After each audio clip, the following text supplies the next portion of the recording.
ಚಿಂದಿ ಉಡಾಯಿಸೋ ಖಾರ ಬಣ್ಣ ರುಚಿಯನ್ನು ನೀಡುತ್ತದೆ. ಆಚಿ ಮೆಣಸಿನ ಪುಡಿ ಚಿಂದಿ ಉಡಾಯಿಸೋ ಖಾರ ಬಣ್ಣ ರುಚಿ.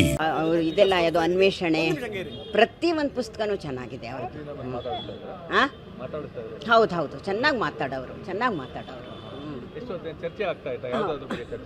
ಇಲ್ಲ ಅವರ ಫ್ರೆಂಡ್ ಒಬ್ಬರು ಗೋವಿಂದರಾವ್ ಅಂತ ಇದ್ದಾರೆ ಬೆಂಗಳೂರಲ್ಲಿ. ಅವರು ಆವಾಗಿಂದನೂ ನಮಗೆ ಅವರು ಪರಿಚಯ ಭೈರಪ್ಪನವರು. ಗೋವಿಂದರಾವ್ ಅವ್ರ ಮಗಳು ನಾನು ಫ್ರೆಂಡ್ಸು.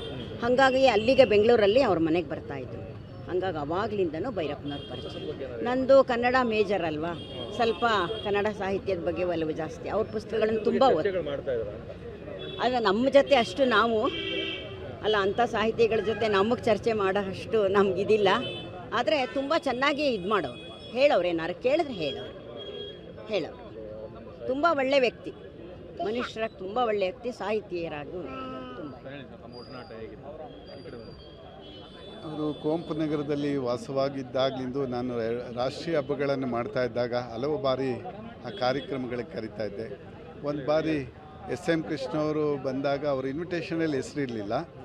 ಆದರೂ ಈ ಥರ ಕೆಲವು ಸಾರಿ ಮಿಸ್ ಆಗಿತ್ತು, ನೀವು ಬರಬೇಕು ಅಂದಾಗ ಕೃಷ್ಣವ್ರು ಬಂದಿದ್ದಾರಲ್ವ, ನಾನು ಬಂದೇ ಬರ್ತೀನಿ ಅಂತ ಹೇಳಿ ಭಾಳ ಸಂತೋಷದಿಂದ ಬಂದು ಆ ಕಾರ್ಯಕ್ರಮದಲ್ಲಿ ಪಾಲ್ಗೊಂಡು ಭಾಳಷ್ಟು ವಿಷಯಗಳನ್ನು SM ಕೃಷ್ಣವ್ರ ಜೊತೆ ಆ ವೇದಿಕೆಯಲ್ಲಿ ಹಂಚ್ಕೊಂಡದ್ದು ನಿಜವಾಗ್ಲೂ ಮರೆಯಲಿಕ್ಕಾಗಲ್ಲ. ಮತ್ತು ಎಲ್ಲಕ್ಕಿಂತ ಅವರಿಗೆ ಸರಸ್ವತಿ ಸನ್ಮಾನ ಪ್ರಶಸ್ತಿ ಬಂದಾಗ ನಾವು ಬಂದು ನಮ್ಮ ನಿಕೇತನ ಸೇವಾ ಟ್ರಸ್ಟಿಂದ ಸನ್ಮಾನ ಮಾಡಿದಾಗ ನಾವೊಂದು ಮಾತು ಹೇಳಿದೆ, ಅವರಿಗೆ ಜ್ಞಾನಪೀಠ ಪ್ರಶಸ್ತಿ ಬರಬೇಕಾಗಿತ್ತು ಇನ್ನು ಅಂತ. ಅವರು ಆ ಬೈಟನ್ನೇ ಕಟ್ ಮಾಡಿದ್ರು. ಇಲ್ಲಪ್ಪ ಇದೇ ಅದಕ್ಕಿಂತ ಹೆಚ್ಚು ಇದಾಗಿದೆ, ಇದೇ ಸಂತೋಷವಾಗಿದೆ, ನನಗೆ ಇದಕ್ಕಿಂತ ಇನ್ನೇನು ಬೇಡ ಅಂತ ಹೇಳಿದ್ರು. ಮತ್ತು ಹೆಚ್ಚಾಗಿ ಇಲ್ಲಿ ಯಾವುದಾದ್ರು ಸಮಾಜಘಾತಕ ಶಕ್ತಿಗಳು ಅಥವಾ ಇನ್ನೇನಾದ್ರು ಬಾರು ಆ ಥರದ್ದು ಬಂದಾಗ ನಾವೇನಾದ್ರು ಬಂದು ಕರೆದ್ರೆ ಆ ಹೋರಾಟಗಳಲ್ಲಿ ಬಂದು ಭಾಳಷ್ಟು ಭಾಗ್ಯ.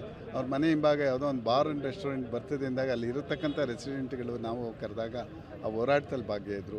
ಪರಿಸರದ ಬಗ್ಗೆ, ಸಾಮಾಜಿಕ ಕಾಳಜಿ ಬಗ್ಗೆ, ಸಾಹಿತ್ಯ ಕ್ಷೇತ್ರದಲ್ಲಿ ಎಲ್ಲರಿಗೂ ಗೊತ್ತಿರ್ತಕ್ಕಂಥದ್ದು.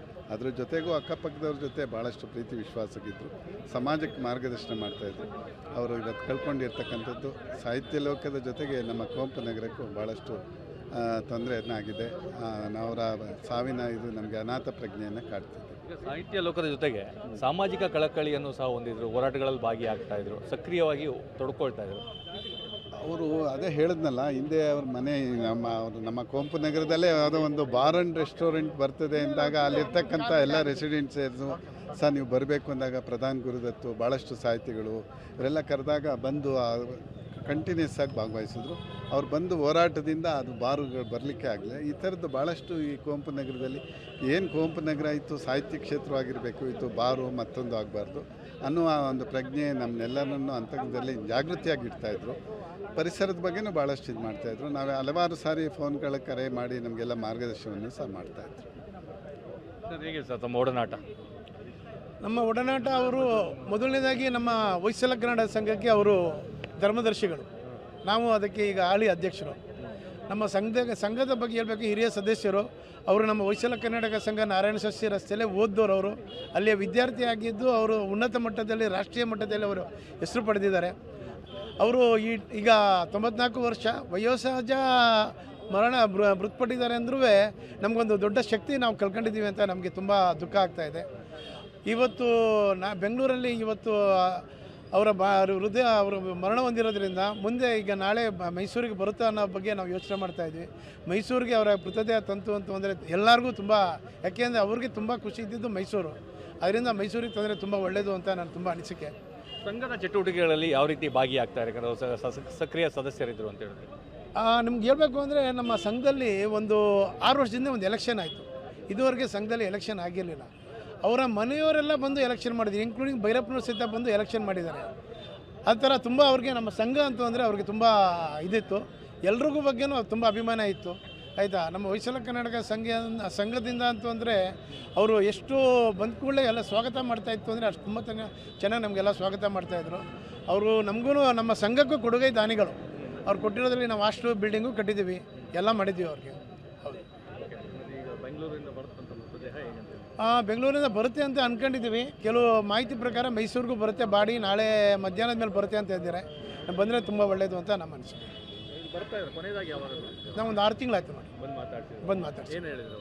ಏನಿಲ್ಲ, ಮಾಮೂಲಿ ಸಂಘ ಹಿಂಗೆ ನಡೀತಾ ಇದೆ ಆಯಿತಾ, ಜನರೆಲ್ಲ ಕೇಳಿದ್ರು ಆಯಿತಾ ಅಂತ ಕೇಳಿದ್ರು. ಇಲ್ಲ, ಅದು ನಾವು ವಿಚಾರ ತಿಳ್ಕೊಂಡು ನಾವು ಬೆಂಗಳೂರು ಹೋಗ್ತಾ ಇದ್ದೀವಿ.